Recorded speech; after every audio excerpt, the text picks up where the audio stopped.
Friends, if you're looking for real old school laughs, you're in for a treat because we've got them right here. Flip City Magazine. Remember Mad Magazine? Then it went woke? Well, don't worry. Flip City has no chance of going woke. That's right. 4 times a year, you'll get an actual printed magazine full of jokes, stories, comics, and more, all about today's pop culture, entertainment, and woke politics. Flip City takes terrible entertainment trends we love to hate with hilarious parodies of Lord of the Rings, Stranger Things, The Walking Dead, Star Trek, Hunters, and more. Trust me when I say there is nothing else like Flip City on the market. So subscribe today. It will be delivered in print, or you can even get it digitally if you're one of those wacky Zoomers. Either way, follow our link and sign up today, and if you put in midnight, you get an extra 10% off. Check out Flip City Magazine today.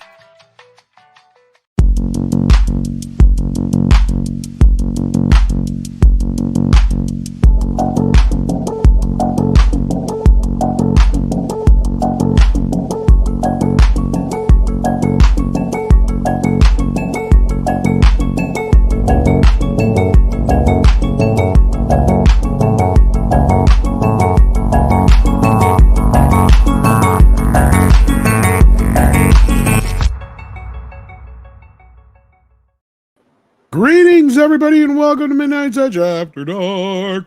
We have a hell of a show tonight. We got CC Karaoke with us. How you doing? I'm doing all right. Working through my video game backlog, which is enormous, and I'm never going to get through it. But it's fun. Huge. And hugely time-consuming, yeah. Fade in. We also have with us Clobbering Times. How you doing? Hey, man, doing all right. Great to be here. Good to see you, buddy, and good to see you, CC, as well. Tom, CC, and that amazing chat we have there. Good to see you all tonight. Let's have some geek fun here. Yes, indeed. Welcome, everybody out there in the chat. Hit the like button. Share out the link. We appreciate that here at the channel. Hopefully, I didn't miss any super chats from before the show because StreamYard has been a pain in the butt lately. But we look to be okay. All right. Yeah, I don't see any. We got Pinochet. Yeah, Pinochet's Helicopter Tours has been here for 27 months. Holy crap. Holy, we need to. I deserve that. Yeah. Oops.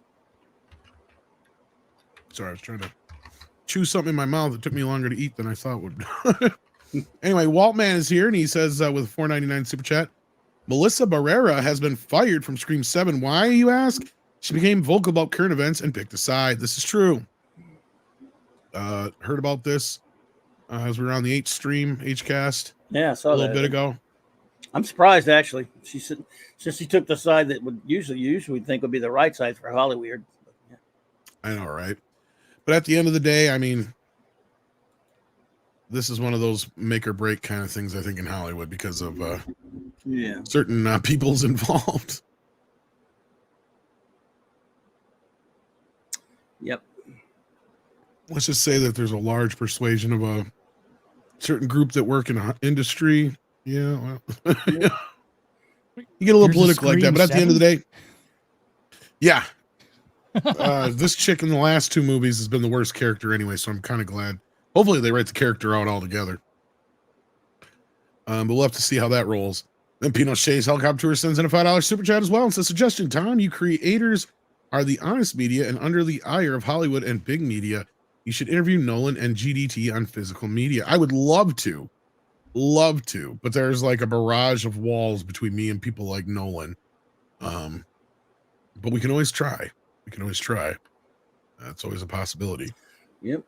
There you go. But yeah, let's say hello to everybody we got in the chat.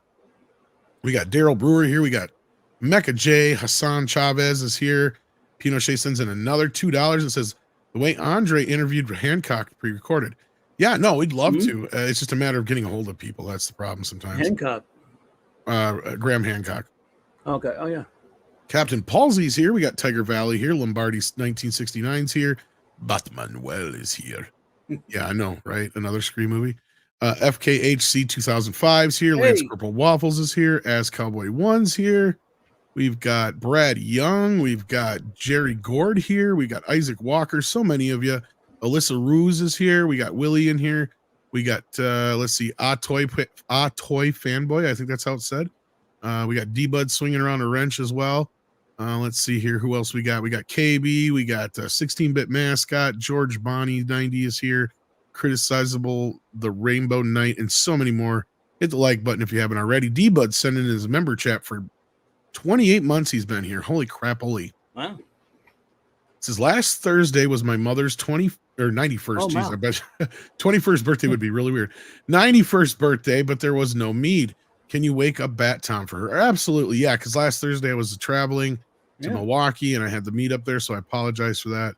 But actually, this is kind of like Bat Tom's prime time, so I actually have to call him on his cell phone. Hang on.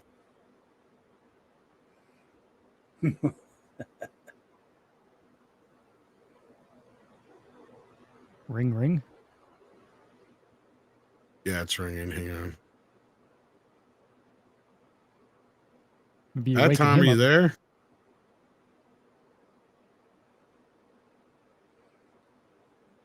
Bat Tom, you there? Nah, he's sleeping, man.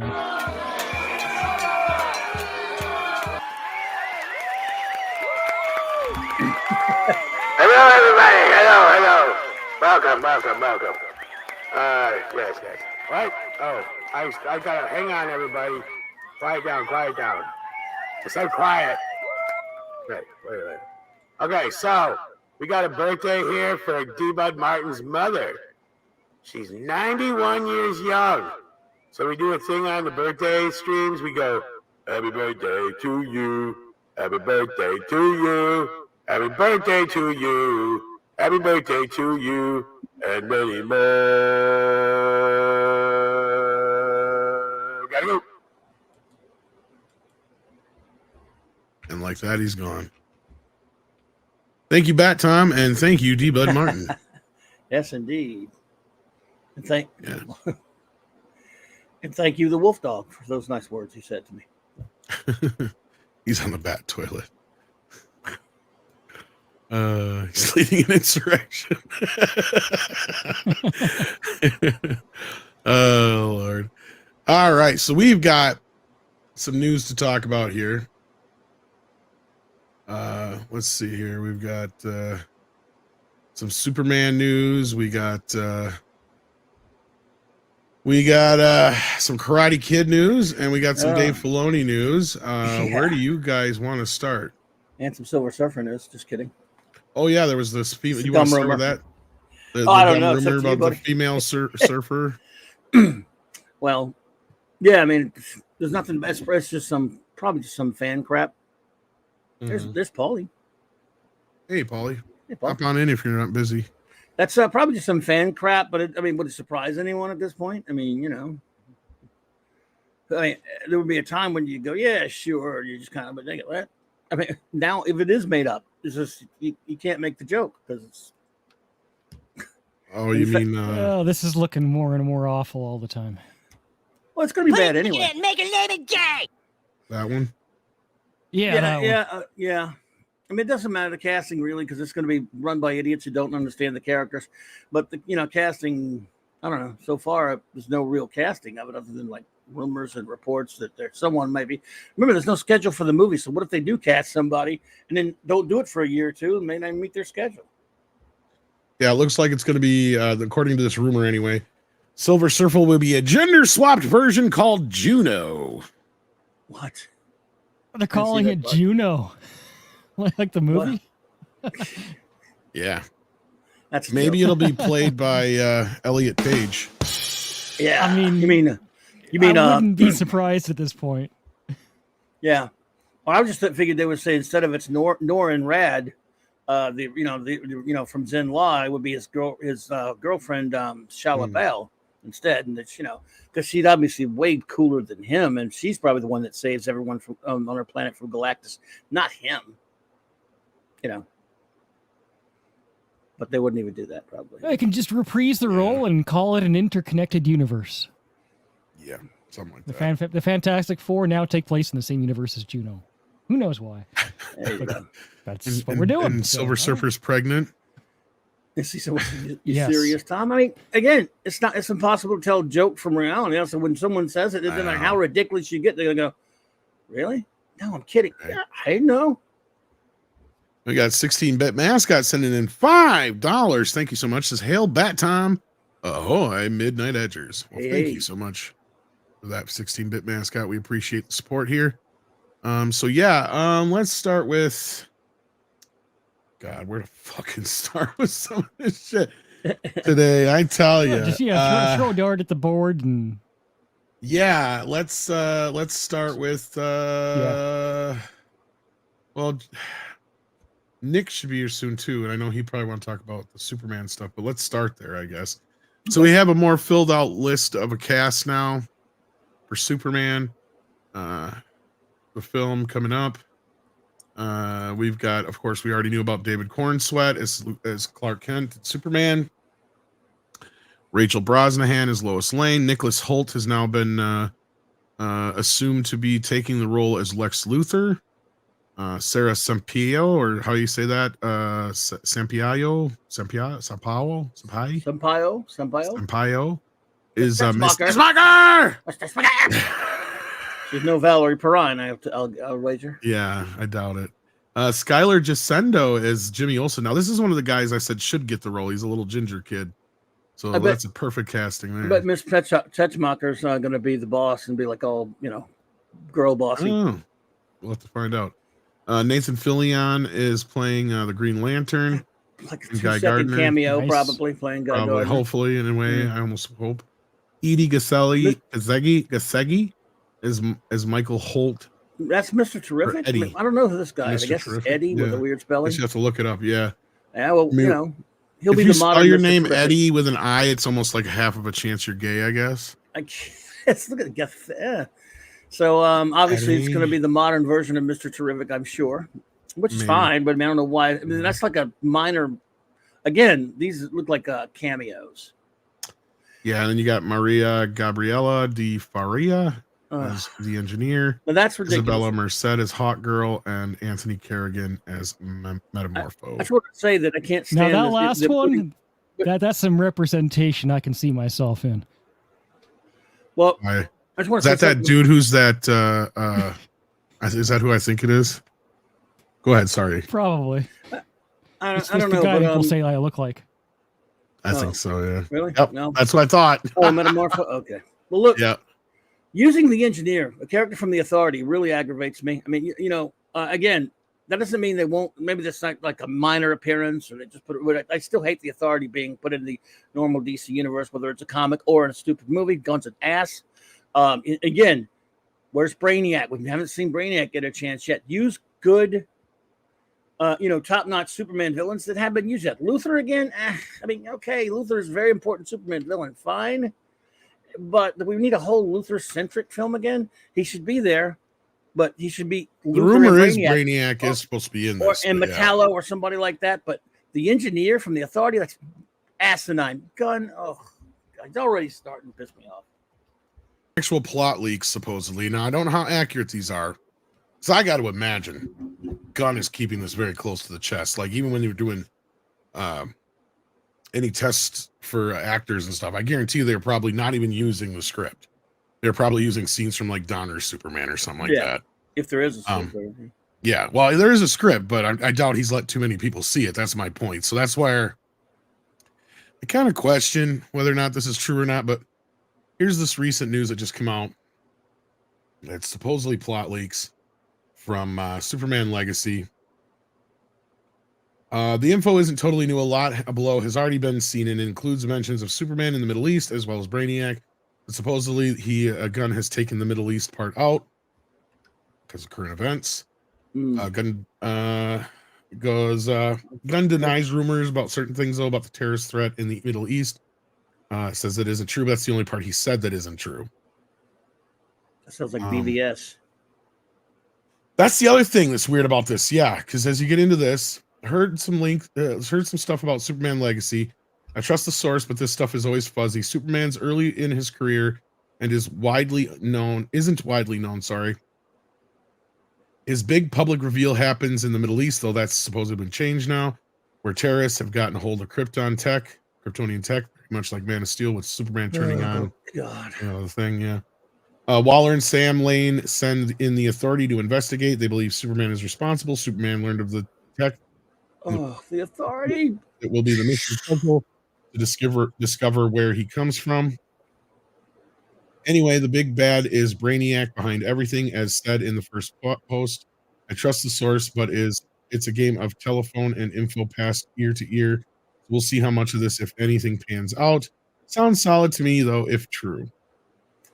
2 extra bits of info reported to also include that Madison Beer, that's a hell of a name for somebody. Madison Beer tried out for the movie. It's said that the role is likely Eve Tessmacher. And this is where, if this other casting news is true, it puts a little bit of doubt on these leaks, because neither one of these people are the one. Doug McCameron was the other one. Neither one of them are Tessmachers, so there you go. Yeah. Go ahead, Claudia, and we'll see what CC. Including the Authority in here, it all aggravates me, and it really makes it's so unnecessary. I don't know why he's so married to doing that crap.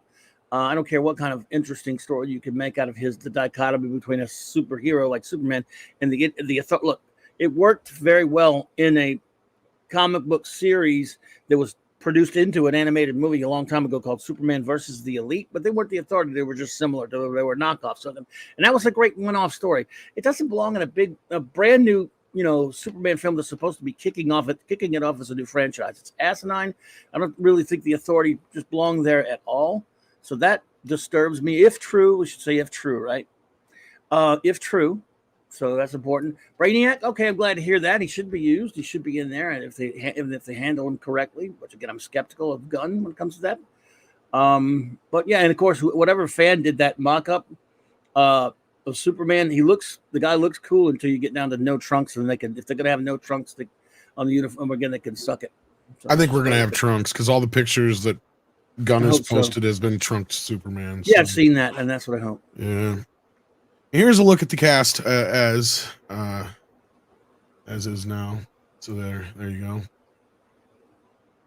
There you go, kids. That is your Superman main cast. We have yet to learn who Perry White is going to be yet, if there is going to be a Perry White, and so on. There's a few other characters I'm sure we have yet to learn about, Brainiac and a few others, but overall, there you go. Not a horrible. No.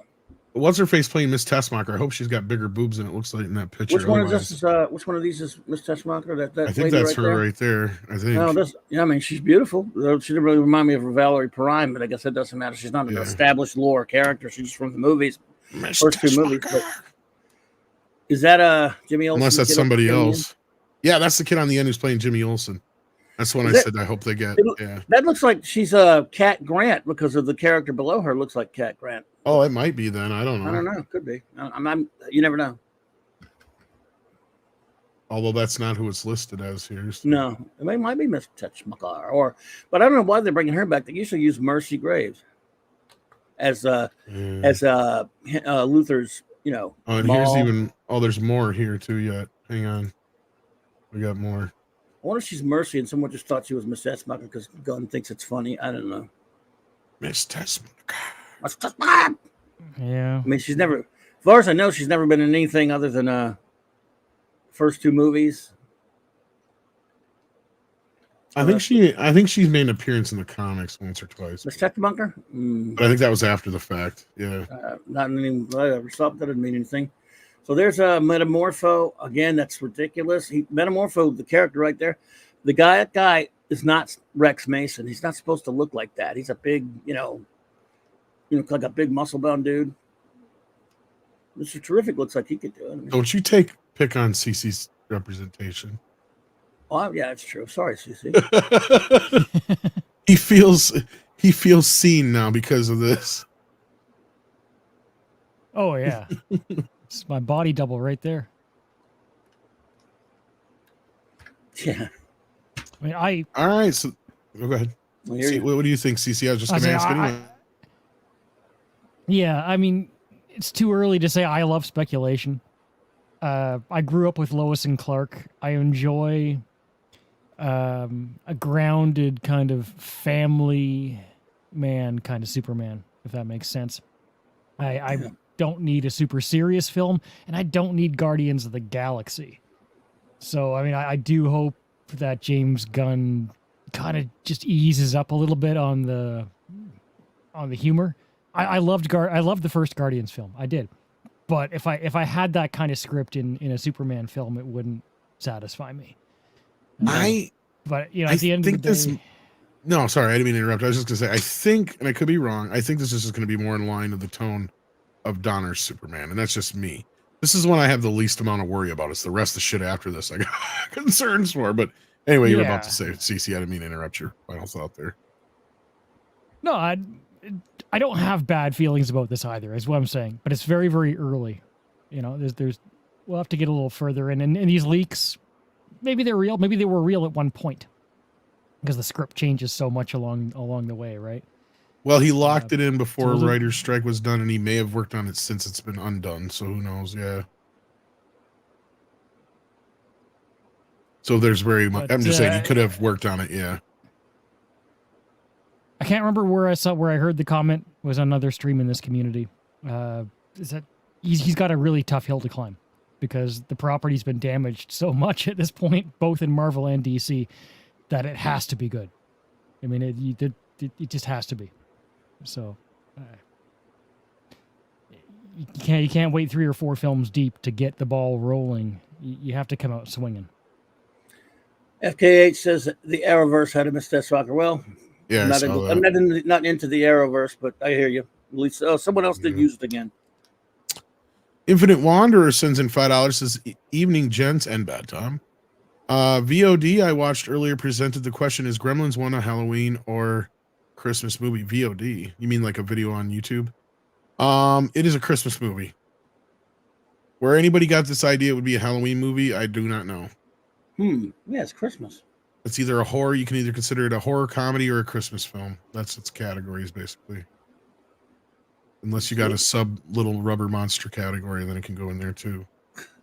But it has no connection to Halloween other than just because of the scary aspect, I guess. Yeah.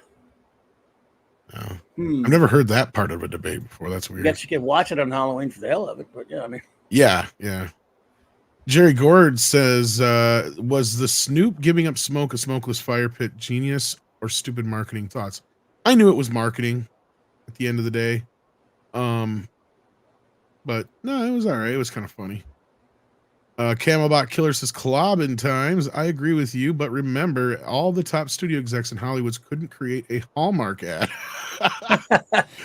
You, the fans, have more brains than that. That's so true. That is so true. Very true, Camelbot Killer. I hear you there, and I like that name, Camelbot. Like, yeah, remember when coffee commercials could make you cry? Yes. and always did. I was always teared up in every coffee commercial. Every Thanksgiving and Christmas, they do those Folgers commercials, and the family be getting together. Yeah. There'd be brother coming home from service or whatever, and everybody start getting excited, and everybody start crying. Best part of waking up is Folgers in your cup. That's right. McFly sends in 20 pounds. That's fancy money, kids. That's real cash. That's real fancy money. Oh my God, Doc. It says, we hope you have a happy Thanksgiving. Well, thank you, McFly. We appreciate that. And happy Thanksgiving to you as well. Do you already have your movie schedule planned? You know, we did our top 5 Thanksgiving films this last weekend. And those are films that I generally watch every year, along with some of the ones the other folks mentioned. Boy, you know, I don't know if you could consider this a Thanksgiving film, and that was kind of the problem with our list, is there's just so many things you could toss in there that kind of work just the same. But yeah, no, there's like so many movies that are just like, we even joked about like Texas Chainsaw Massacre, considering the last third of the film takes place at a dinner table at a family dinner. Like, you know what I mean? Like, there's that kind of aspect. And you know, there's just certain movies sometimes I watch around this time of the year. Some of them have to do with Thanksgiving, some don't. There's always the main staples of like Planes, Trains, and Automobiles and stuff like that. What about you, CC or Clobby? Any ones that you guys specifically watch? Let's start with you, Clobby. You mean like for Thanksgiving? Yeah, anything specific you watch every year? No, not particularly that I know of. I'd love to see the Charlie Brown special again. I only seen the Yeah, I do those every year. I do Charlie Brown and Garfield. Oh, Yeah, because yeah, I'd seen that. I got those on disc. Yeah. Oh yeah, I can hook you up. great. But also, Planes, Trains, and Automobiles is one I love. Haven't seen that in a while either. Now that you've mentioned it, it's a good idea to try to watch that. But no, not really. So Christmas, yes, but Thanksgiving, I don't know too many films that are that I know. I'm sure I've seen plenty that have to do with Thanksgiving, but I don't. Nothing really rings a bell off the top of my head. Rocky. I like that one over Thanksgiving. I guess that's a Thanksgiving. Yeah, let's have Thanksgiving. Yeah, you want the bird? Go on the alley and eat the bird. There's a great. I want you out of this house. There's a great Buffy episode about Thanksgiving. Yeah, there's some good, like the turkey episode of WKRP and some other yes, ones. God, thank you. Classics, Man, yeah. I saw a shirt for that on. They're having a sale on that this T-Public thing. Say, by God, I thought turkeys. I wish. I think they might do that too, but it's basically like the first annual WKRP turkey drop. It's got a turkey on it. It's pretty cool. Was it by God or is God is my witness? I can't remember. God is my witness. It's God is my witness. I knew I said it wrong. That's what I thought. Yeah. Yeah. Gordon Jump was a man. That's so good. And as God is my witness, we have Price of Reason joining us. How you doing, my friend? Been a while. Good. Yeah. How's it going? Yeah, it's been some time, but it's good to be here. Glad to have you. Welcome. We're just in the middle of stories here, so we were talking about our favorite Thanksgiving films we watch. Generally, CC was about to tell us if he has any. Well, you guys had Canadian Thanksgiving, like what, 2 weeks ago now? Yeah, but I mean, we're so close to America, anyways. It's pretty much. But is there anything you watch just in general, just as kind of like a tradition or anything? You hit on everything I was going to mention, and first and foremost, Charlie Brown is the one thing that I watched every single year, and Garfield, of course, because I was a fan. A lazy fucking kid even has his dog cook dinner for him.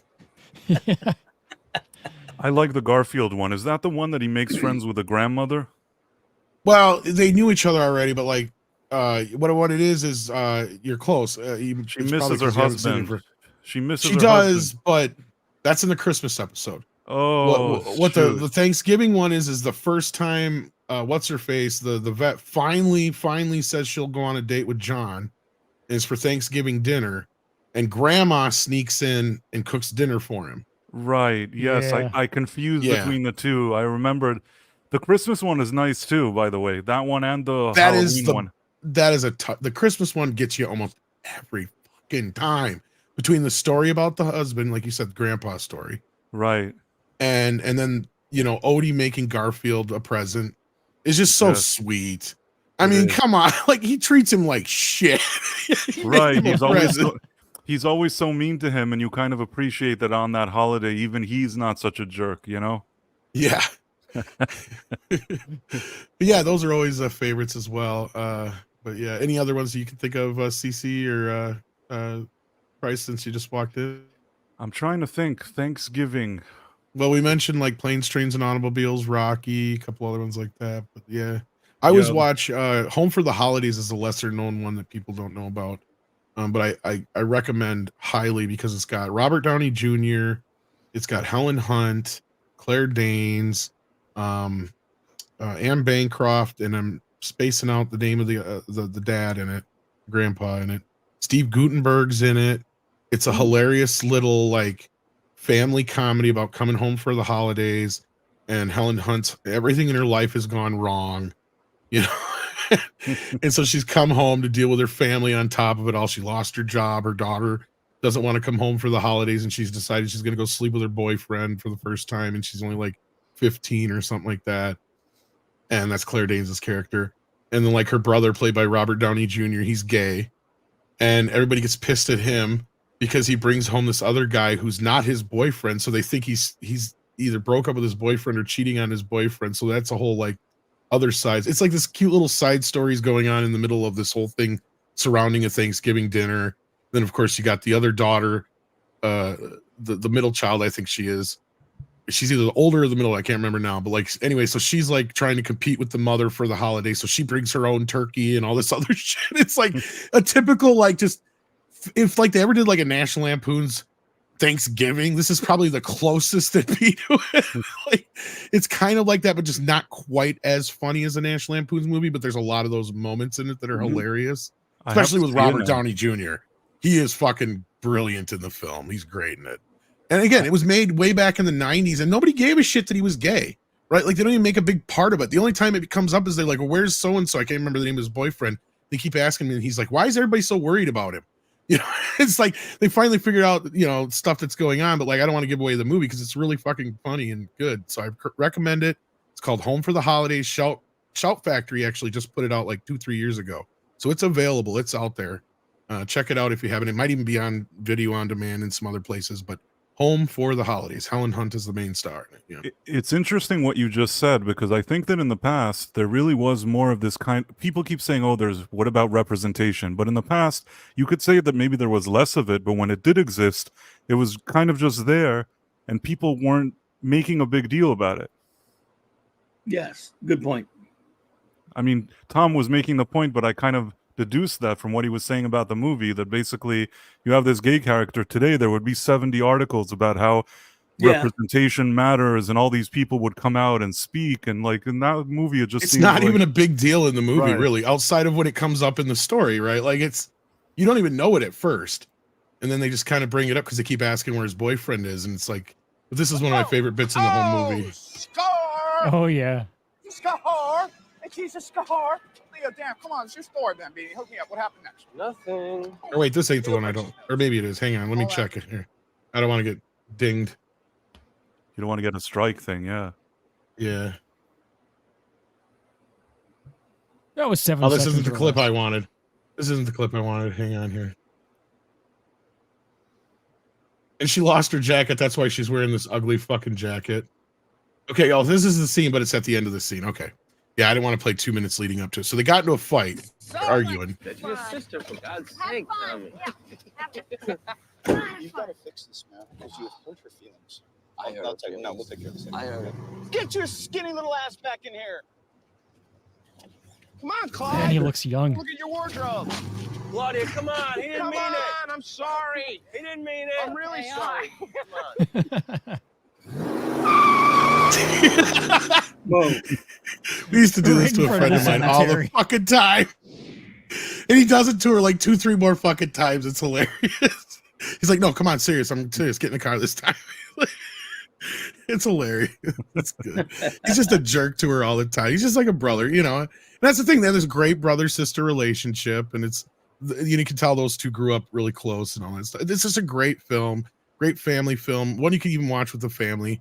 Not such a kids movie, but like, you know, with the parents and stuff like that. So Yeah. Anyway, I didn't mean to go on a venture there, but No, that's cool. No, that's a little known Thanksgiving film. But yeah. You know, one I haven't seen in a really long time that I need to see again is Grumpy Old Men.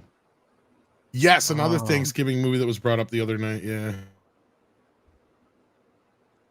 Hey, dickhead. Back in the Good day, morning, it was moron. always on TV. It was always the movie that was on TV. You know, back in the 90s when I You I want would to watch share it my turkey every single dinner? time it came on. Yeah. Gotta stop giving him Hormel chili. Is that the second one where he has the dog? I think so. You know, I have to come back to both films to be able to tell you in detail, but That's the problem. I got them on a disc them together, lot. so I always watch them Yeah. at the same time. It's like they're one big movie. It's like, Yeah, it was one of those cases where I enjoyed the sequel a lot, and I just almost better both. than the original one in some spots. yeah. It's Yeah. got its moments, especially with Oh, playing the dad, the what's his name, Burgess Meredith, has some of the Oh. best stuff in the second one. Yeah, where he's he's chasing great. around the old lady in the grocery store and shit. I just want to show you. My... I mean, Walter Matthau is,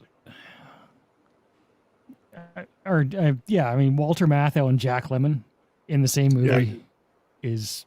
well, I mean, they made they're like two of my 10 movies favorites together, I think. of all time. Yeah, The Odd for Couple's good my The reason. favorite. Odd there. Couple, yeah. Odd Couple's my The Odd favorite. Of Couple. theirs, I even but like The Odd Couple too. I don't hate it. I mean, it's not nearly as good as the first one or the Grumpy Old Men movies, but it's all right.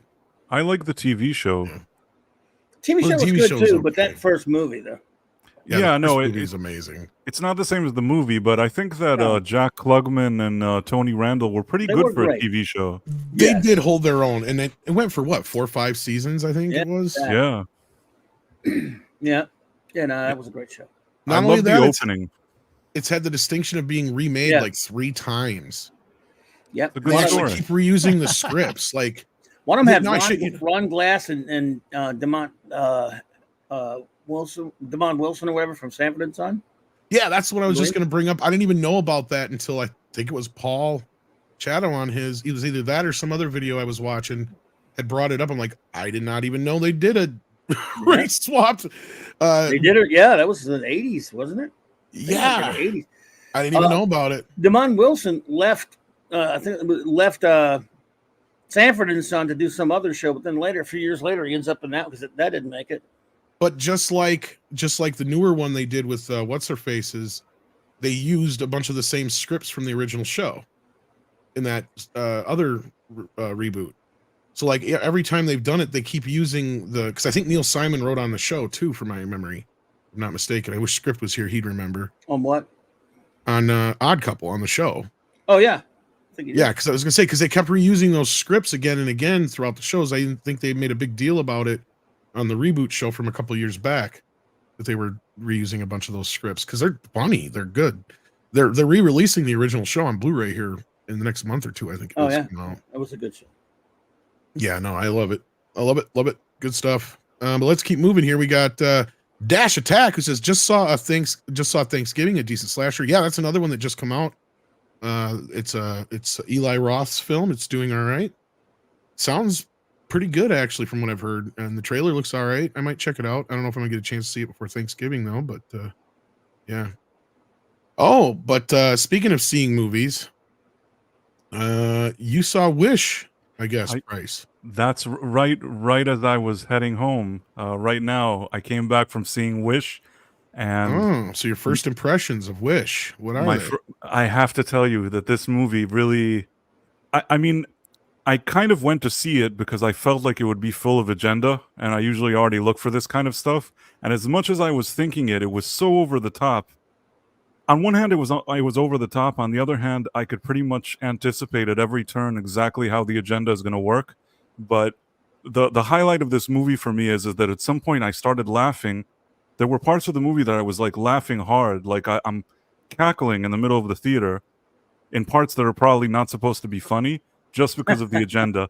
Like do you know anything about this movie, or I don't want to spoil it for people, or is it okay if I say what it's about? I honestly don't really care. All I know about it is that it's supposed to be like the origin story of the first Wish Upon a Star thingy, and it's got a bunch of Disney memberberry shit crammed into it because it's their 100th film for the 100th anniversary and all that kind of shit. That's all I know, or something like that. You know what? Those are minor. I can think of a few that I saw there, but that they really take a back seat. The movie starts off. Basically, it starts off and there's this princess who's semi-diverse, or I don't know what she's considered, and she's telling friends that they're all talking about this king. They have a king who's a white straight male, and they're all praising him and saying how great and how benevolent he is. And apparently, according to the logic of this movie, they all had wishes, but they gave it to him for safekeeping. I think they don't remember what their wishes are, and he holds on to them. That part is a bit convoluted, but never mind. Like, he has all their wishes, he holds on to them, and once a year or once in a while, he decides to grant somebody their wish, and they talk about it very positively. Now, this diverse girl that you showed in this picture, she wants to become his apprentice because he's allowing somebody to become his apprentice, and she wants to become his apprentice. So they have this meeting and everything goes really well. And when I saw all of this, I said, and he's also charming and he's nice. And I said, there's no way that this is what this movie is about. This guy has to become really evil really fast. And then within a few minutes, they're like singing song together. He's charming, all this stuff. Suddenly it turns out that he's kind of greedy with these wishes and not really doing the right thing with them. And she has a grandfather and he had a wish that he could play guitar in the middle of the street, which I don't understand what kind of wish that is, but she wanted that guy to grant it, and he refuses to grant it. And you can tell that he's kind of sneaky, and he's like he's a jerk. So at the end, she goes home and she asked, she wishes upon a star or something like that. She wants to take back her wishes, her and her family's wishes from this guy, because she doesn't trust him anymore. And she kind of creates some kind of issue that this nice star appears and starts helping her. Now, at this point, the king realizes that there's like a threat to him, and he uses this book of spells, which his wife, the queen, is like, you shouldn't use it. It's really dangerous. And he uses it and becomes like the most evil person in the world. Are you guys still with me? Mm-hmm. Oh yeah, sort of.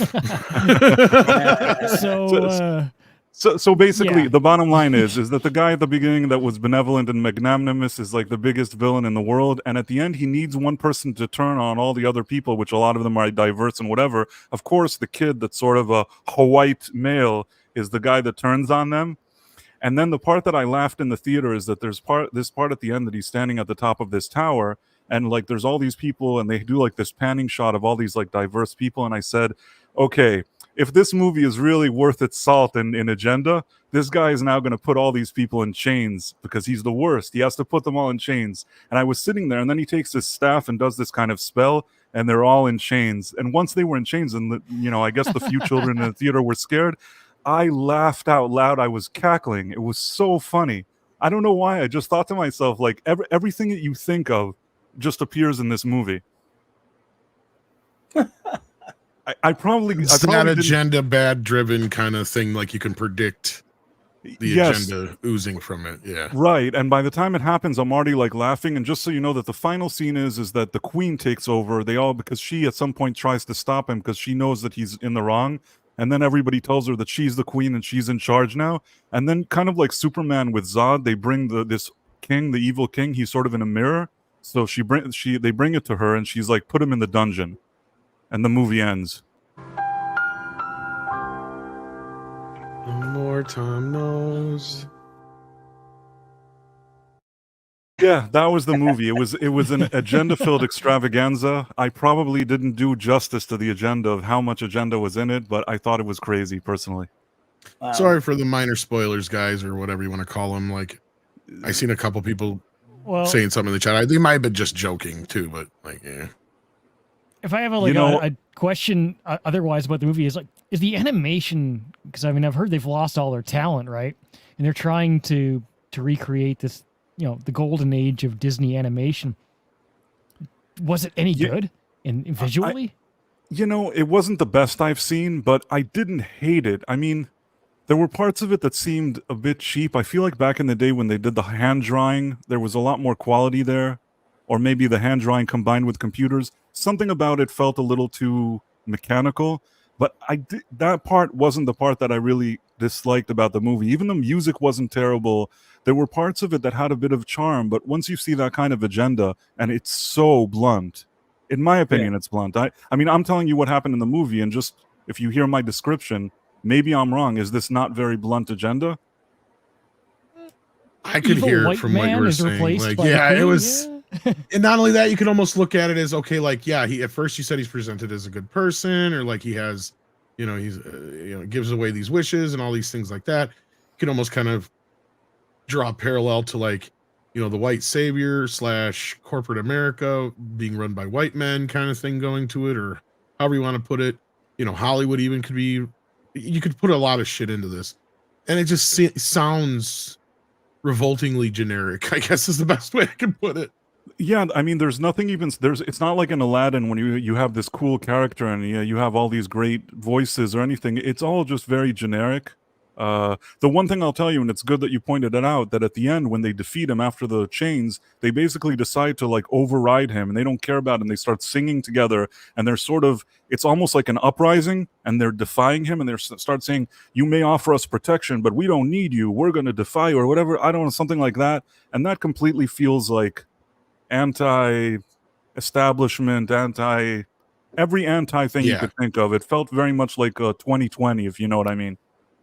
Exactly. Yeah, I could totally get it from the way you're explaining it. At least that's the vibe I was picking up there. No, it sounds really in line with everything else we've kind of heard thus far, and that is that it's all pretty much. I'm sorry if I spoiled it for people, but honestly, I think I really think I did people a favor here. I don't think this is a movie that is that enjoyable. I wouldn't recommend it personally. Yeah, I don't blame you. The service. Yeah, pretty much. With me and spoilers, if it's worth seeing, even though the twists, then it's a good story. If it's not, if it has no value once you figure out the big twist, and you're only going to watch it once and never go back to it again, okay. Yeah. But I mean, it's not. It could have been okay. It's like a lot of these power at that point. it's like a lot of these Disney movies that you think you already brought people. There's there's music, there's some animation, some money obviously went into it. Why don't you just tell a regular story? Why are they so obsessed with this thing? Yeah, I don't know. Good point. That's a good We've been point. asking that question for a while now, unfortunately. Yeah. But all right, let's move on here. I'm glad you took one for the team there. Yeah, absolutely. Yeah. Because I got a piece of news here that's actually my own. This is my own Ooh. scoop. In fact, somebody did a funny little video here. Let me see if I can see who did it originally. I just lost the name here. I just had it. Oh yeah, it was Duck Vader, one of the memers, I believe. So let's show this. This leads into the story that I dropped earlier today. I have to leave now. My planet needs me.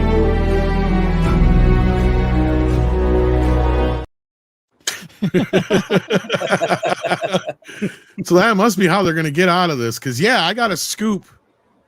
And I've been reporting a bit on this Yellowstone stuff because it comes from the same person who's been feeding me some of my other Paramount news.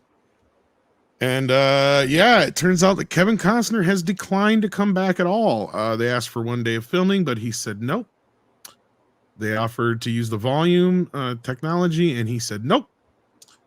They said something about recreating some sets in Hollywood to film him there. They're weighing all the options they have. But Sheridan is not involved in filming those scenes, and this is all per my source, but my source came back and said, nope, definitely Kevin Costner is not going to play ball. And in fact, this goes along with something he kind of said earlier during the midst of all his divorce proceedings and all that other stuff, where he's like, yeah, I'll probably get sued. Because he means he was basically saying he ain't showing up. So I'm very confident in this. This is my report.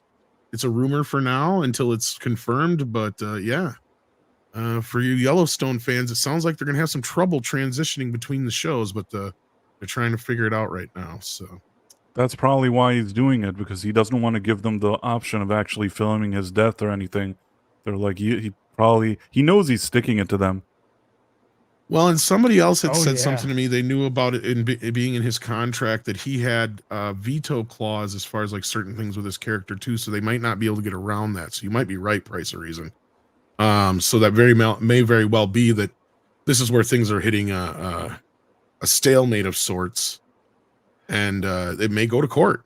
But they're going to just keep trucking along forward, because the plan is then, and this kind of works out for Paramount in this respect, is that they don't have to worry anymore about their show not being on Paramount Plus. Because in the US, for those who don't know, who are outside of the US, you may not be aware of this, but in the US, Peacock owns the streaming rights to Yellowstone, not Paramount Plus. And they end that show, they can start a new show on Paramount Plus like they have all the other spinoffs. Okay? And that's what I've been hearing, is that this new spinoff show will have pretty much the entire same cast, pick up the storyline and everything from Yellowstone. Just won't have Kevin Costner, and it'll have Matthew McConaughey added to the mix. So I wouldn't be surprised if they at least end the show kind of setting all that stuff up. But frankly, I wonder if we'll just have Kevin Costner die off screen here. This is kind of sad, but it's his own stupidity has gotten in the way of it, because he's decided that filming this other Western is more important, but there's other rumors going around. Now, these are heavy fucking rumors, so do take these with a great big grain of salt. Is that the point of contention between Sheridan and Kevin Costner is that supposedly Sheridan was boinking his wife. So that's just a big, huge, like TMZ style rumor. Wow. Just in time for Mexican Iron Man. Yeah, and he would know. If that's true, that would be the only reason why I would understand why Costner doesn't want to show up. Because anything else, I think he's kind of being a douche. Because forget about Sheridan. It's not nice to the fans. At least give him a scene that you're dying or whatever it is. But if what you're saying is true and it has something to do with his wife and Sheridan, then I have nothing to say. In that case, I would be like Kevin Costner. Yeah. Yeah. Well, and here's the thing is like, that's where I'm kind of trying to figure this out too, because at the end of the day, I know Kevin Costner is going to Kevin Costner, right? He always has. But Right. don't forget that this motherfucker hasn't been allowed to make a movie since The Postman. That was like 15 years ago.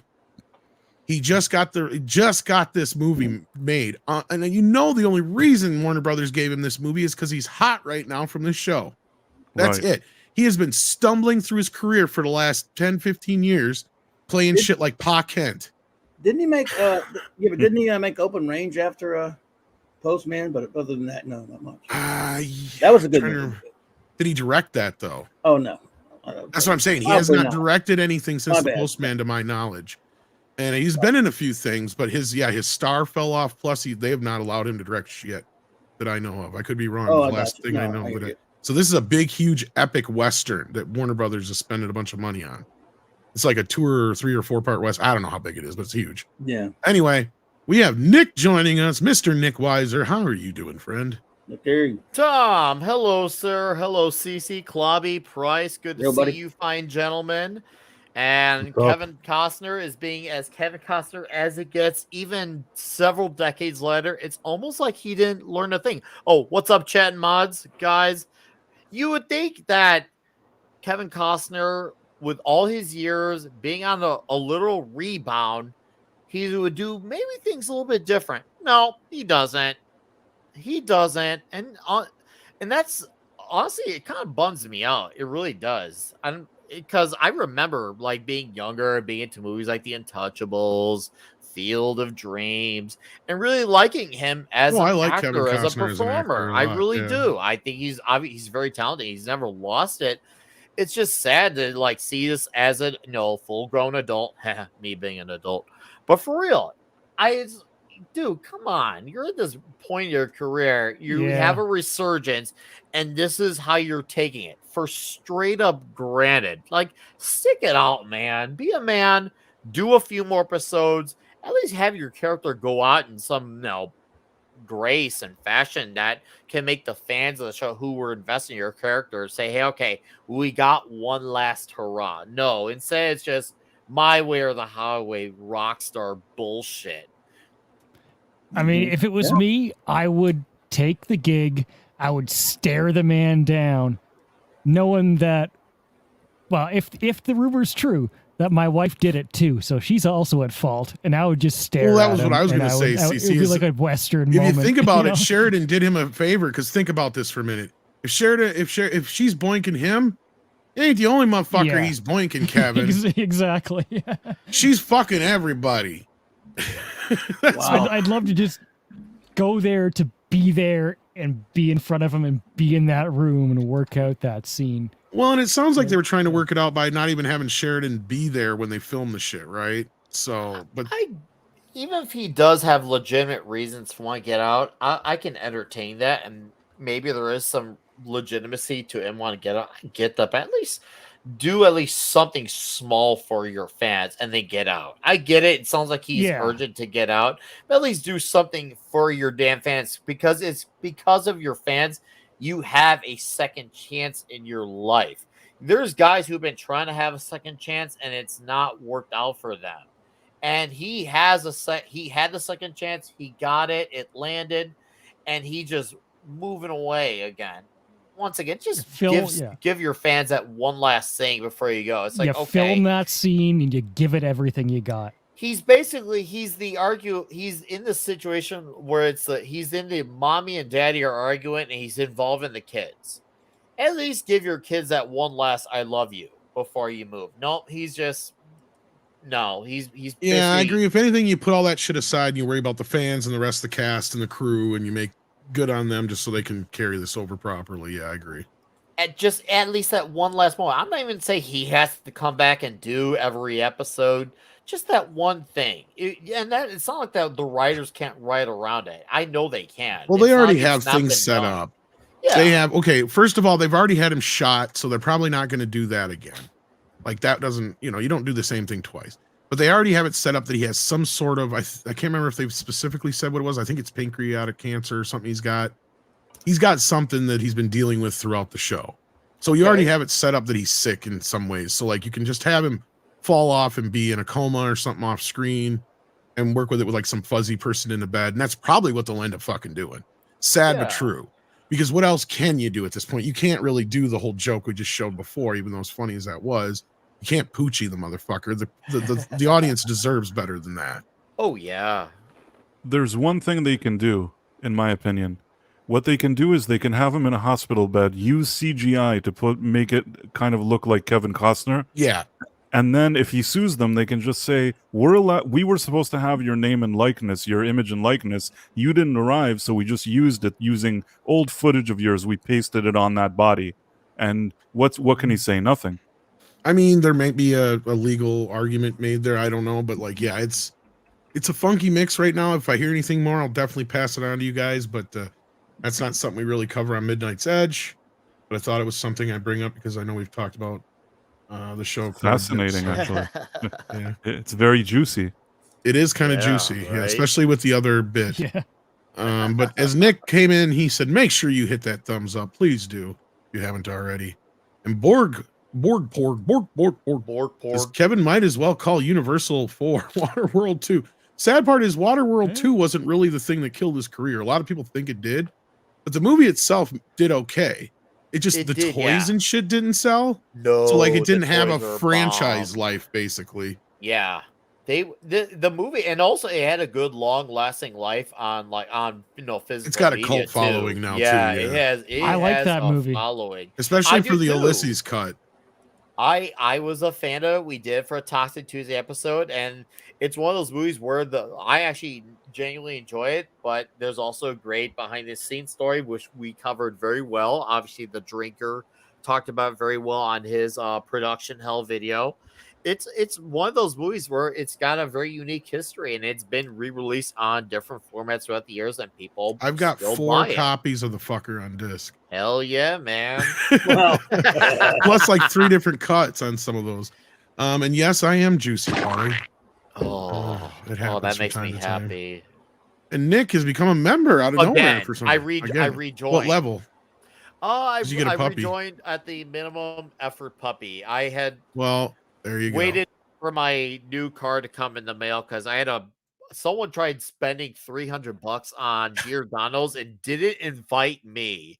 What? Pizza, dude, in Chicago. Someone tried to spend $300 on Giordano's pizza, and they on your card? On my card in Chicago, and they didn't even say, "Hey Nick, how the you can come join us for pizza." Isn't it weird how someone tries spending money on pizza with my card? It almost makes me feel like. Did you stop through Chicago on your way to Milwaukee? No, it happened a month ago. It happened a month ago. When I came to Milwaukee, I came strictly with cash. I came strictly with cash. I was say because sometimes the way that works is like because if you still have your card, obviously it's you swiped it somewhere and somebody might have had the swiper fucking. Rigged. Yeah. No, there's even they've busted businesses that will fucking skim off the top of the fucking people that do that shit. I've seen the videos and shit, man. It's crazy. But anyway, Lance Corporal Waffle says Mexican Iron Man was wearing a Taylor Sheridan. He did the job. Funny. He did the deed. E. Clay Thomason sends in 5 as well and says, give your best general audience type of movies of 2023 that I can give to family for Christmas. Oh, that's a good question. Well, I think you can't go wrong with even though it was last year, Top Gun 2 was a big hit. So if somebody doesn't story. The original Christmas Story is always a classic, which also got a 4K release last year. Yeah. As far as newer films of 2023, though, Gran Turismo just came out. What else came out just recently? Oh, I just watched Oppenheimer last night, and I fucking loved it. I still need to watch it. Don't tell me anything. I still want to watch it. I still plan on watching it. It's one of Nolan's best. I was actually very impressed. Yes, it was a very watchable film. The only thing I complain about is, besides the 3-hour time length, but it feels like you need it. It's necessary. Is it how it hops around a little bit? I don't like some of the dream sequence stuff, like where it gets all ethereal and stuff with him. You could cut that down quite a bit. There's a little too much of that. Otherwise, the soundtrack again. It's just overpowering in some scenes, and some scenes that don't need music have music, and you're just like, why is there music here? And it's not even Zimmerman doing the music this time either. It's his new composer he's had for his last couple of films, and it's like, I don't know, but those are my only complaints about the movie. Otherwise, it looks amazing on 4K. Well, He you shot got it me in excited to film watch and it. I'm high gonna watch res. it Yeah, tomorrow. I'm gonna watch it tomorrow night, actually. it's a loud movie. Okay, that's It's a fine. lot of rumbling. I was worried the cops were gonna fucking show up. I just wish it was a 6-hour miniseries that he would do. Yeah. Same cast and same direct, everything the same. Oh, just and that 6 way that hours and end.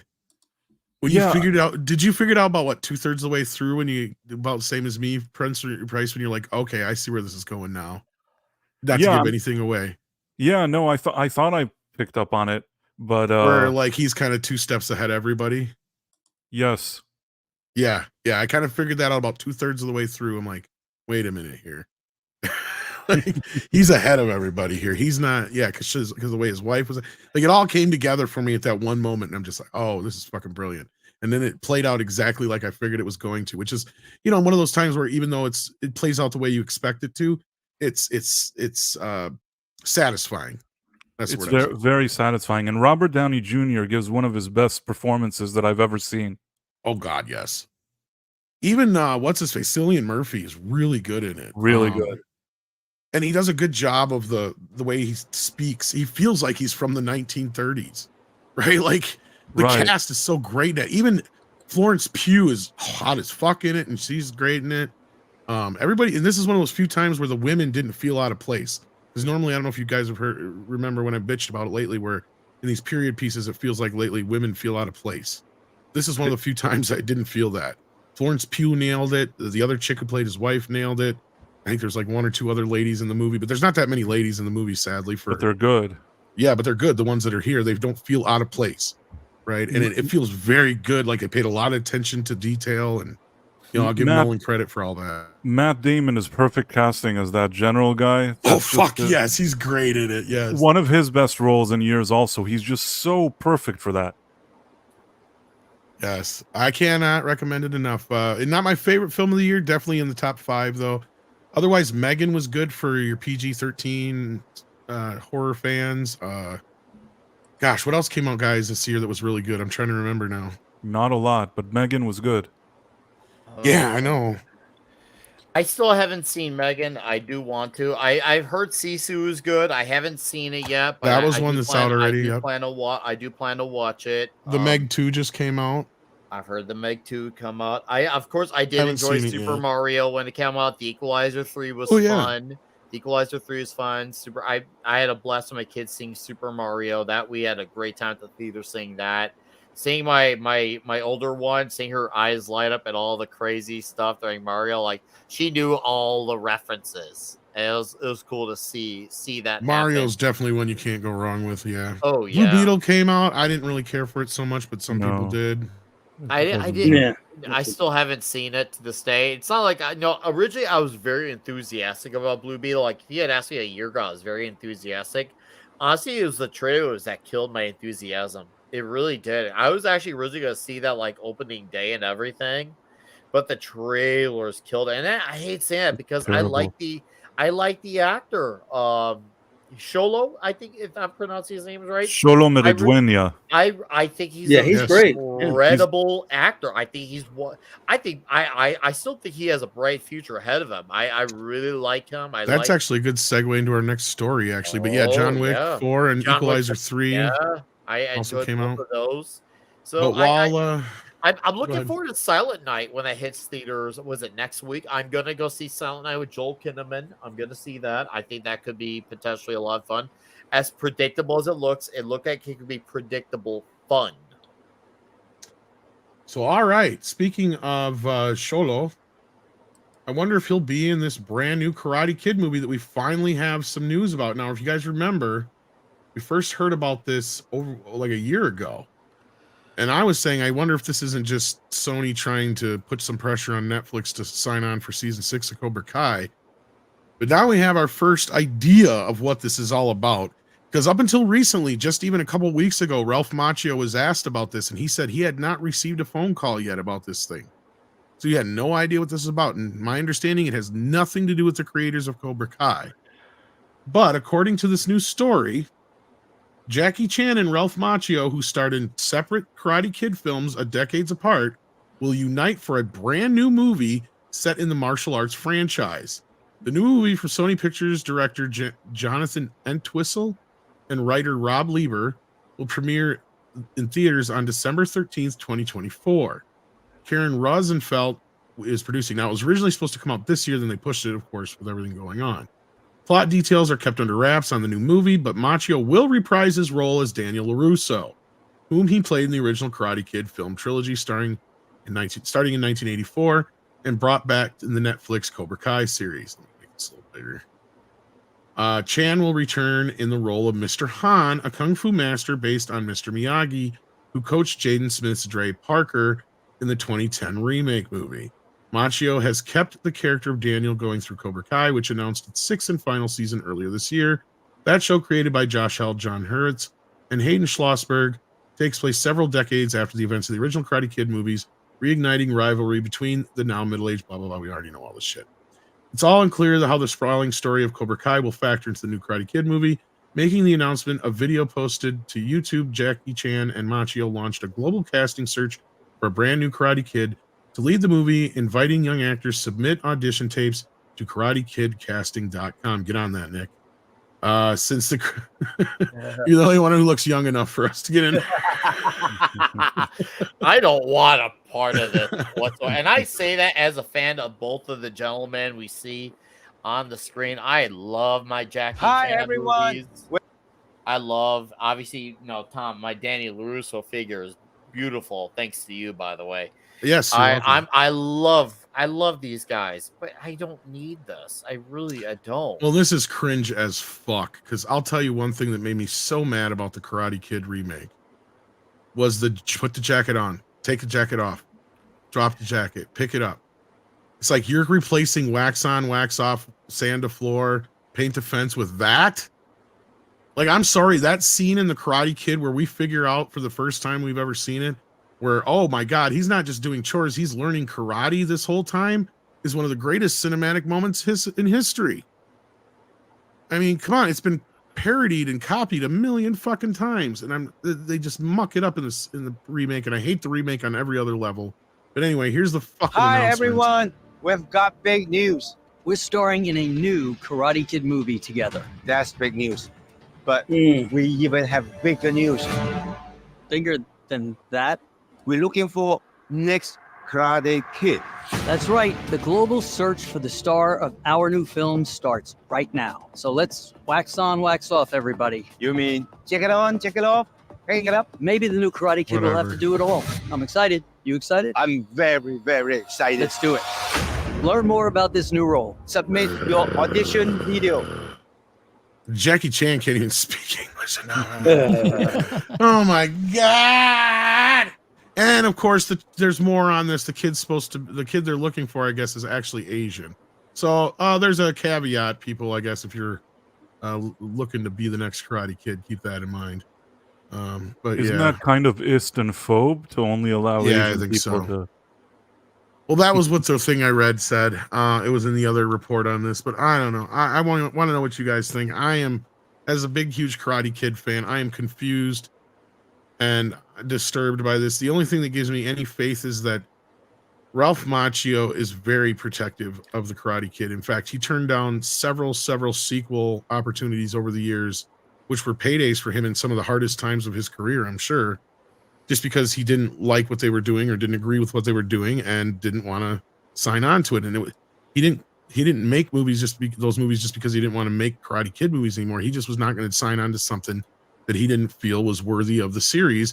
And it wasn't until the guys who made Cobra Kai had talked to him that he actually felt like somebody who actually not only had a good idea, but thought it through and had the answers they needed. And this was something that was actually going to work. Like, he had faith in it from the very start when he, started talking to these guys. He's like, these are the guys to do this. Because it's not just they have an idea, they have all the answers for all my questions, he said. So every time he asked a question, they had an answer for it, right? So that made him feel confident that they knew this series inside and out, and they were going to respect the series. And it shows in the fucking series. I mean, it's one of the greatest series of all time. So yeah, CC, what's your feeling on this? My feeling is kind of exactly what you just said. It doesn't mean the movie's going to be good, but I don't know enough to assume that it's going to be bad. I think the story of Karate Kid is something that I'm willing to see another rendition of.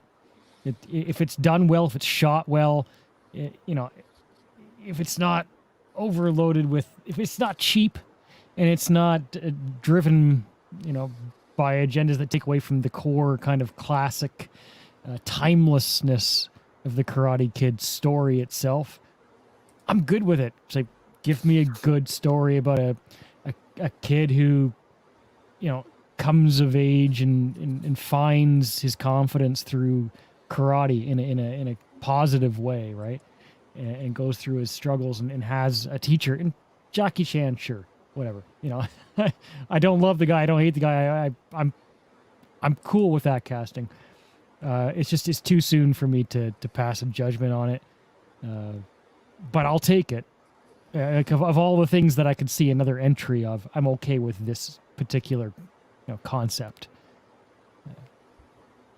So long as it's respected. All right. Klobby? Well, I'm just hoping in this one, finally, the Karate Kid will have a flight ring, and you know, be with the Legion of Superheroes where he belongs. Sorry, the other Karate Kids, Karate Kids. Crap. Because, you know, they had to pay these. They actually did have to get DC's permission to use it. Yes, they did. So it's dopey. And now, unlike you, Tom, I'm not seeing that. Anything with Jaden Smith, I wouldn't see anyway. Probably, so I haven't seen the one you're talking about. That newer one. I like that. Jackie Chan is the next guy, but this is. I don't have a big opinion on it. I just think it looks a little silly to be making this thing, and who's going to really care about it? Just stick with Cobra Kai. Yeah. Or I will anyway. Price, anything more to say on it? Yeah, I mean, for me, this is all very weird because initially when they came out with that Karate Kid with Jackie Chan and I saw it, I thought to myself, I don't like this. Where's the original Karate Kid? And then they made Cobra Kai and I was really happy. And now they're like, wait, let's bring back that other thing that nobody liked. I mean, I guess it made a few dollars, but did people really like that Karate Kid movie with Jackie Chan? Not really, and the people who did acknowledge that it's not even really karate. I mean, it's Kung Fu Kid in some other countries for one. And honestly, I feel like if they had released it in the US as Kung Fu Kid and not Karate Kid, just like Kung Fu Kid, and we know it's like a quasi remake of the original film, I don't think people would have had so much of a problem with it. Because it's like, okay, we get it, you're trying to do a similar story, but you're not directly remaking it. And that's the only way you can kind of meld these is under the idea that, you know, they did have different character names and stuff, and they weren't the exact same characters, so I guess. But like, even in one of the interviews, the producers of the show were like, look, the way we see it, the Karate Kid movie that you know with Jackie Chan and Jaden is a movie in the Karate Kid universe. So it's not that's a bit of a concern for me too. It's like, oh, hey, let's take these universes and put them together. It's all in the same world now. You know? Oh, yeah. But anyway, do you have more to say, Price? Sorry. Yeah, I mean, but it actually, you guys made me think of something now. They're just trying to tie that other movie into the catalog, meaning they want to legitimize that other movie and sort of bring it all together. And maybe this is their way of doing it. I just feel like it's unnecessary. I'll see it, and maybe it won't be a disaster, but I'm not excited. It's not something that I wanted. Nick, anything more to add? You know, I'm with Price of Reason in the sense that, you know, I'm not really excited. I don't even think, like, what they're talking about sounds terrible. I'm just in this mindset where, guys, you have a great Cobra Kai. The last season was my second favorite season of the bunch. First season still being my favorite. I really love the show. I've been very invested. I love the main characters. I love the side characters. I was hooked on the show. And I feel like, you know, with the upcoming season, they have a great way of going out with a bang and just ending this. It's just another thing that they cannot just let it end. Like, not everything has to be ongoing. Like, there's no ending for anything ever. And why can't they just say, you know what, hey, we're going to make a martial arts idea and we can have it be around a youngster. It's the perfect idea of, hey, how could you make something that's influenced by Karate Kid, Cobra Kai, but not have it be that? Once again, influence, but not exactly it. Why can't we have that? Instead, we have to have something that continues to add on to the name and also, like Price of Reason mentioned, just legitimize the movie that didn't do well, the Jackie Chan movie. Nothing can ever end. And that really irks me. Like, we're already thinking of new ways of continuing these things and not letting it rest. And obviously we're about to probably see that even with Stranger Things, which even people who thought seasons 2 and 3, like myself, were either on the so-so or didn't like it at all. A lot of people were a lot more enthusiastic about season 4. And now that they got the last season on the way, much like Cobra Kai, like, oh hey, here's how we can do spin-offs and prequels. It's just like, guys, let it go. You're about to like take whatever ending these shows might have that could be potentially really good, and now they might not have as much effectiveness or meaning because we already know so and so has to live to be on this next thing. It's the blow in the wad thing. Even if the ending's good, you're not adding the weight, the depth, the emotion that we can have when there's uncertainty around. Where there's no uncertainty anymore. And I feel like we need to have a little bit of that again because now everything is so planned out. We don't have that world again where we know everything in advance. I want to have a time where there's uncertainty again. We don't have that anymore because we know everyone is signed on for everything now. So I know I've gone on for a bit. And I hope you're people fine. in the chat understand. It's just I miss that. There's no uncertainty. There's no stakes when you know everyone lives to be on to the next show or the next movie. So it's not the worst idea in general. It's just make something else with those guys. Yeah. Well, speaking of moving on, we're going to move on with some super chats here and get on to our next story. But be interesting to see what comes of this. Jason Webster says Oppenheimer is number 6 on my list of best films of 2023. I agree it's one of Nolan's best. I have a copy of the soundtrack score. I just didn't care for it, and it's just overbearing. But that's cool that you enjoyed it. BA sends in $4.99 and says, just curious if I missed it. Came in late. The main character from the latest Scream movies is Out Sam. I don't know the actress's name. Yep, we talked about it a little bit earlier. So yeah, you can either back it up and catch our reaction then, or yeah, most we can say is I'd hated the character anyway, so I don't give a crap. I'm not one for cancel culture, but I mean, I guess you play stupid games, you win stupid prizes. Yeah. Especially when you're biting the hand that feeds you in some ways. I mean, it's kind of stupid. Don't get involved in politics, kids. That's what happens. And Dearest says, with a $2 super chat, Ki Hu Kwan is perfect for a new teacher. They don't really need a new teacher. They already got a whole cavalcade of them, or whatever you want to call it, a whole stable of them. They still haven't even brought back Hilary Swank yet. That's another possibility. So yeah, as was joked about in the chat, I have a feeling she's going to show up in season 6 of Cobra Kai, but it could be wrong. I'm with you. I think you're right. I think she's going to show up. She has. Well, I have my little breadcrumbs and reasons for it. First of all, you have the fact that they have acknowledged she does exist, that they're not ignoring part 4, and they've even said that they've met before. They just haven't, they just haven't chatted yet in the show. The possibility is always open though. Well, now you have a new faction of these kids, right, that have been trained by 3 different trainers basically, and 2 of which are kind of very aggressive. And Julie's issue was she didn't need training. She was just overly aggressive. So what Miyagi had to do with her was kind of temper her anger more so. And so I think that's kind of something they'll bring her in for, because they need her to kind of help rebalance these kids after all the shit they've been through. And another thing is, the one that really gave it away was in the episode, I believe it's in season 2, where Robbie and I keep forgetting Daniel's daughter's name, but they're getting trained by Daniel, and they're on the balancing thing in the koi pond. And he says right to their faces, he goes, "It's been a long time since there's been 2 students in this dojo." And he could be referring to 2 things. He could be referring to a time earlier when he was teaching both of his young kids, but I don't think the boy ever took any lessons whatsoever. So I think he means at some point Miyagi taught him and Julie that balancing thing. That's what I think.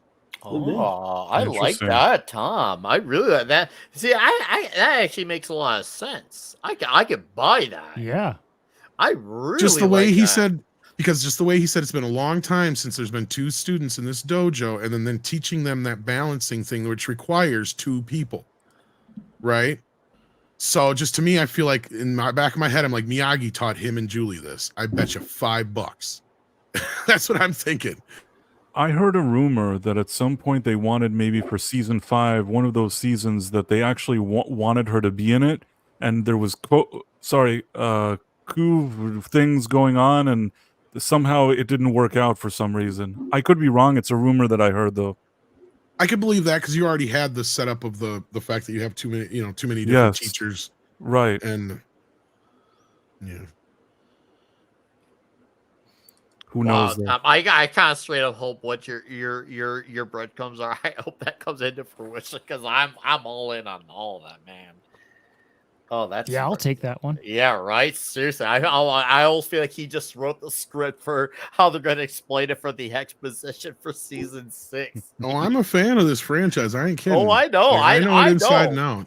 I remember I was listening to your A-rated B movies, B-rated A movies with script. Was it Karate Kid 3 you guys talked? Well, that's why I don't think Star Wars Theory likes me, is because I know more shit about Karate Kid. Dude, but no, listen to you on that stream of script. You blew my mind on that show. I was like, man, I thought I was a fan.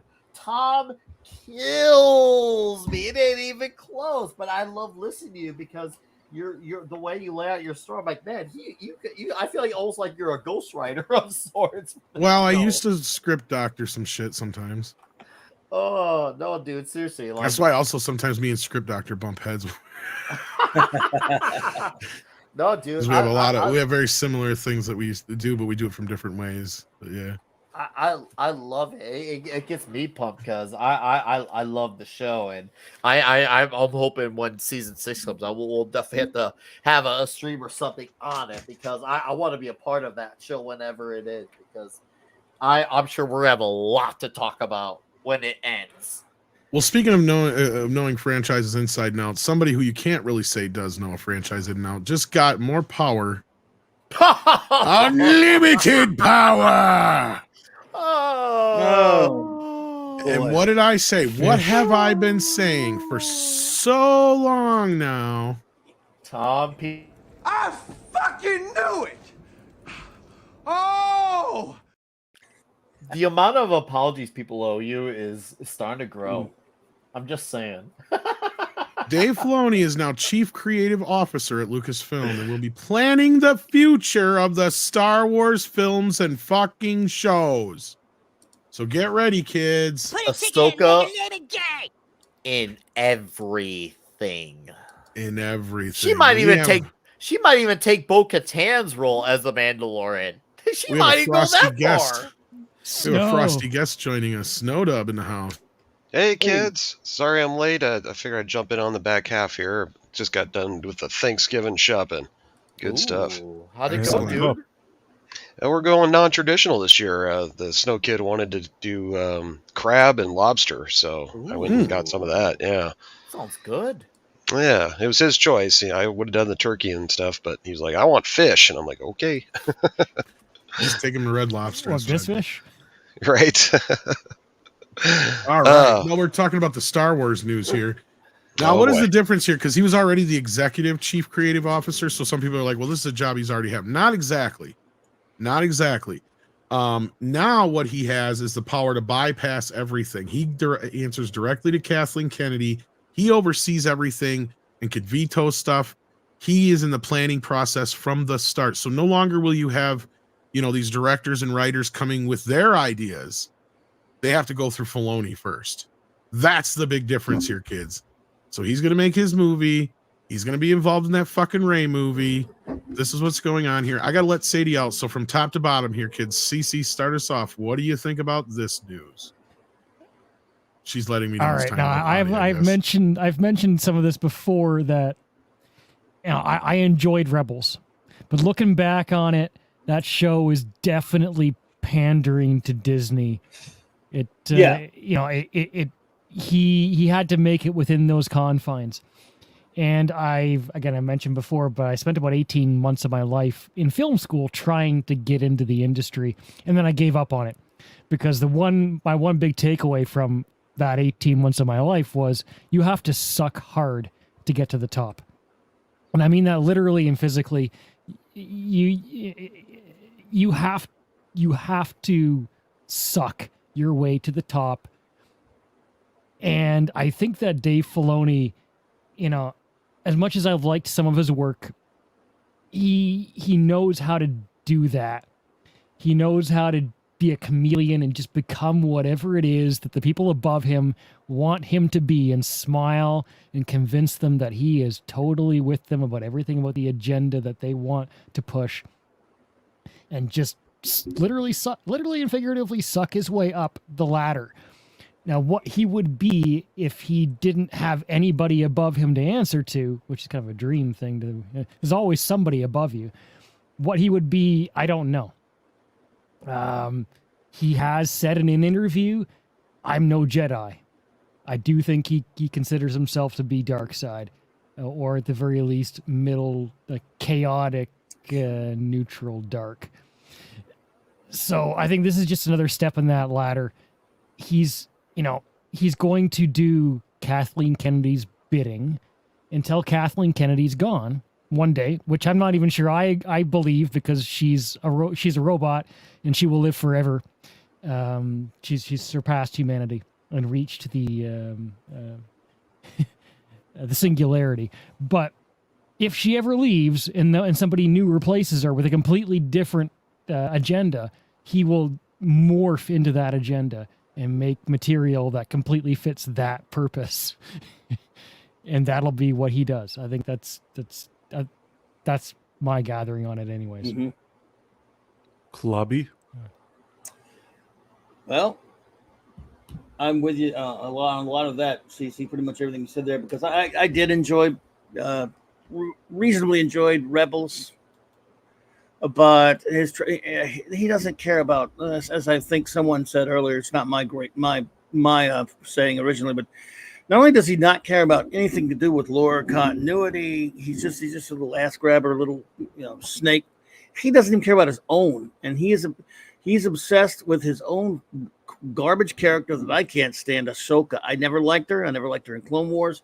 He is obsessed with her, and he's just a little beta biatch, and I have nothing more to say about him other than this is not surprising. It was a long way in coming, and it's just more garbage Star Wars ahead, because the guy, yes, he worked with Lucas. He actually knows Star Wars pretty well, but he's just going to kiss any ass he has to kneel down to. So I don't think much will change, really. So I don't have much to say about him. I don't like him very much, though. Right. Price? I was tweeting about this earlier today. I think that he's not going to be the savior of Star Wars. I think that he's the type of guy that sometimes has a good idea. Maybe he learned a few things from George Lucas, but he needs a guy that's over him. It could be a woman, but a guy that's over him is also good, that knows Star Wars and has this kind of vision and has real presence and vision. And if you have a guy like that, then Dave Filoni could work for that person. I just don't see him as the top dog. And in addition, I also think that maybe there's a situation here like an Iger Chapek thing where maybe Kennedy even supposedly gave the blessing for this, thinking that she can continue to kind of boss him around. And maybe she's thinking that if enough things go her way, she'll still be able to extend her contract. Because Kennedy is the type of person that doesn't leave. Correctamundo. 100%. I agree with you, man. I think she put him in place for that very reason. Because you go back and look, the quality fell off when he became chief executive creative officer, and Favreau started to get squeezed out. And that goes along with what you just said. Favreau was the only one who could really create anything at that time. And now we're looking at him having complete creative control, as he kind of has been already. You can almost imagine where this is headed, right, Nick? Oh, dude, Ahsoka all day, every day. Like I said, right when we highlighted the article at the beginning, he's gonna go so in Ahsoka. She might even take Bo-Katan's place as the Mandalorian. He is obsessed with her character, which is interesting because I didn't even mind her character. Like I wasn't like over the moon. Like oh man, Ahsoka's a great. Like I was fine with her. She was fine to me. Like I did enjoy Rebels for what it was. I never finished all the Clone Wars. I think I got up to season 4, and I thought it was fine. I did enjoy Rebels more because I think my issue with the Clone Wars is there's some episodes there's quite a bit of filler, whereas I felt like even though Rebels never had the highs, I felt like it was more consistent. So I appreciated that. And I was able to finish it. But yeah, you definitely watch it now in retrospect. You could see like the pandering, even though it wasn't like full on display in terms of like dialogue and like Mary Susan's, but you could see at least as far as some of the appearances goes, you could see they're at least setting the stage for it very subtly. Whereas nowadays it's so all in, but yeah, this is just gonna be more Lucasfilm. Disney hasn't learned a thing, and they will continue to not learn a thing, and they're gonna continue to fail harder, and they're gonna still say it's everyone's fault, and there's gonna still be people who are gonna go back to them like a bad boyfriend girlfriend, expecting them to change, only for them to continue to be surprised that they don't change. I didn't watch Ahsoka, I didn't watch Obi-Wan Kenobi, I didn't watch Mando season 3. I have no desire to go back to this. I have my Star Wars that I love, the original trilogy. I had the video games I can play from my friends. In the comic books that I've been looking into in the last year, loving the comic books of the original OG extended universe. I've been learning into that. I'm having fun with that. You know what? I'm good, man. Let them burn it into the ground. I won't know what they burn into the ground because I'm enjoying Star Wars EU like kind of like a new fan because I never really looked in beyond the Thrawn stuff. I never really looked into it. I liked what I'd seen in the Thrawn stuff. I never went beyond that. So this is a good time for me to enjoy good Star Wars and feel good about it. Right. Well, Snow, you get the final thought on this business. What do you think about this whole Filoni news? Oh, we got a Rhino in the chat. Raging Rhino sends an Australian $2.99, says, Lucasfilm really want to burn to the ground. I'd send you the link, Rhino, but I actually have a hard out in like 5 minutes here real soon here because I got another stream I'm going to be running to. But Snow, what's your final thoughts on this Filoni business here? Well, I know for sure Disney has taken part in the fact that they love to take nothing but losses lately.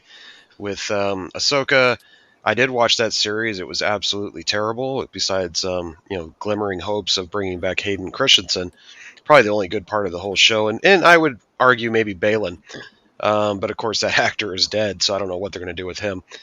But the thing is with Disney, is they continue to take more and more losses with not only the MCU, but also with Star Wars, and it's with them hemorrhaging Disney Plus subscribers, and they just jacked up their price again recently.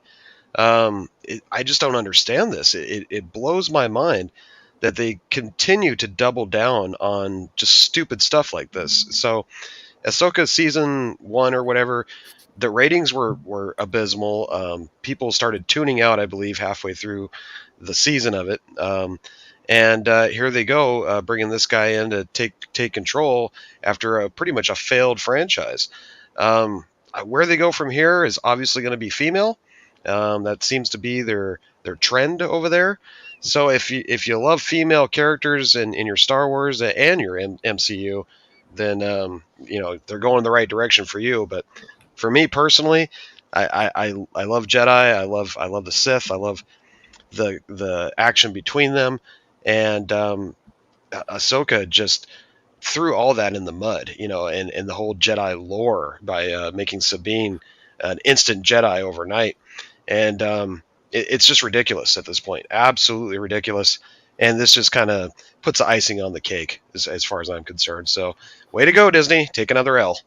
Yeah. Yep. Yep. Yeah. It feels like an end of an era. Really. Yep.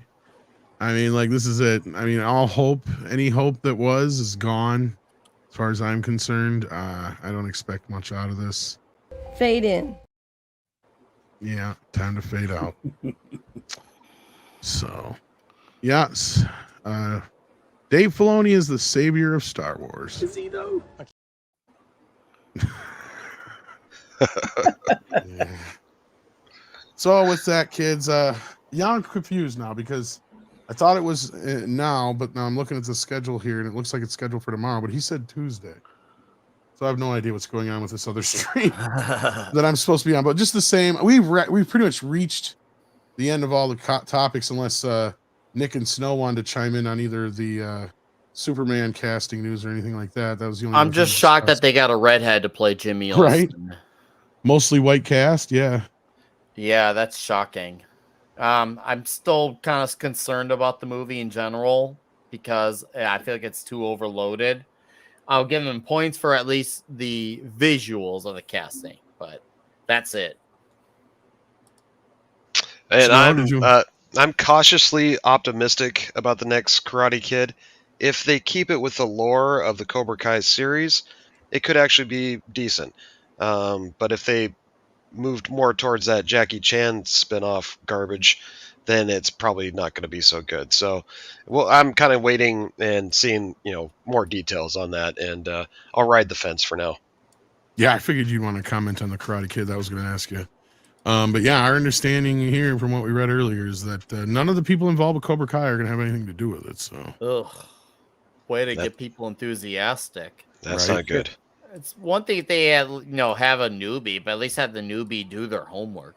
this would be like if they said, well, Jason Reitman and his team are not coming back for the next Ghostbusters movie, and we're going to bring the girls in and combine the worlds in the next one. Like, that's the kind of reaction I'm having to this. I don't blame you. Because that's what it feels like. You're taking away the people that actually made it successful, like with Ghostbusters Afterlife, and hopefully with the next Ghostbusters film coming out here. And if all of a sudden you were to go like, look, let's just get rid of Jason because he's just too much of a problem, and we'll bring in the girls so they quit bitching. So then we're all one happy big fucking ghost family. That's kind of what this feels like, is because of course Jaden ain't a part of this. It's just Jackie Chan. And that's the other thing, is I heard a lot of people alluding to the whole Japanese aspect of this. It does sure feel like, or Chinese aspect, I mean, it sure does feel like there's a whole lot of Chinese money involved in this, or something, that they're really pandering to the Chinese audience for this.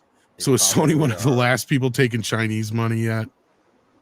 Is this now I read it was going to be about a year from now when this gets released. Does this come after that last season of Cobra Kai, or I would assume so, because they either started or are about to start shooting that. So yeah, that could be interesting, because you're going to have so many people hyped up on the last season of Cobra Kai, and then you're going to release this movie. So it could really make it or break it by going that route. So we'll see. It's going to be interesting. Yeah. The funny thing is that they don't even like seeing Jackie Chan in Western movies in China, from what I remember. Something to that effect. Or he's got, well, there's a bit of a weirdness with him and his kid and some other business. I know. I don't know. But yeah. I don't know. We'll see how that rolls. Snow, what you got going on? Anything you got to plug? Actually, if you need your Mexican Iron Man fix, come on over to my channel here in about an hour. We're going to do Taco Tuesday and the return of Mexican Iron Man, hanging out, having some tacos and some hot topics. Awesome.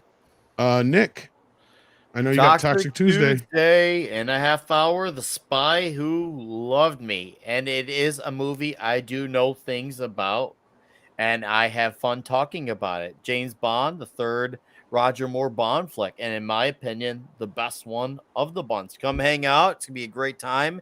And we're going to talk about what a glorious flick it is. Thanks for having me, Tom. Chat, have a great night. Have a great evening. And we will see you, some of you on Thursday and some of us next Tuesday. Awesome sauce. Price, what you got going on? I have a few videos. I recently did the review for the Marvels and then a review for that Hunger Games movie. And now I'm going to work on a review for Wish, a more extensive one. So maybe people will enjoy it. All right. Clobby! Let's see here. I guess what is tomorrow night's Wednesday? I don't know. I don't know if Loki's having a comic book roundtable, but if so, I'll be over there with him at 7. And then tomorrow night I will. It is celebrating. It's the eve of the 60th anniversary of Doctor Who, a show that we mourn, those of us who are fans of. It's been destroyed. So I will count down my top 25 all-time favorite episodes of Doctor Who, so everyone can make fun of my list and get pissed off at it. Yeah, I saw you in the chat earlier. We were discussing that on Mr. H, man. Yeah, they get. Yeah. So, yep, gonna do that. Yeah, I'm pretty upset about a lot of things. That show, what's been happening to it for a long time, but old news. Right. So there's that, and then of course Thursday night, I guess the clubhouse will be in session. Obviously, I know it's Thanksgiving tonight, but I'll be there anyway. I'll be there for Thanksgiving night, and with Raquel for sure, and then maybe Mark will stop in if he can make it. And then of course, what else is going on? Oh, I'll be hanging with Nick Friday night at the comic shop. Well, if he's having that, if he is, I think he is. Oh yeah, we will be 9 Eastern time. Oh, okay, Right. and then Saturday night Star Trek as always. So all the regular regular shows. And Sounds thanks for having good. me, buddy. I hope you all have if I don't see any of you all, I hope you all have a wonderful Thanksgiving. Yes, that's right. Thanksgiving is coming up Thursday. So anybody who I don't see before then, have a happy Thanksgiving, and thank you for coming on the program all this year. CC, anything you got going on? I want to shout out Snowdub and Praise the Reason. It's great to see you both here. Thanks, great CC. at what you do. Great being here. Just want to take a moment to say that. Otherwise, assuming that meet is on Thursday, that's the next place you'll probably see me. I'm going to play Tears of the Kingdom until then. Then maybe some Friday night karaoke. We've been off that for a little while because I've been out of my regular rotation, but yeah, you can catch me there. Okay. Yeah, and from the sound of it, I think that stream's going to happen here because I don't think he meant to have it set for 24 hours from now. So I'll be heading over to Legal Mindset. So hopefully I see you guys there in the morning show tomorrow. Take care of yourselves and each other. Good night, everybody. Good night. See you later.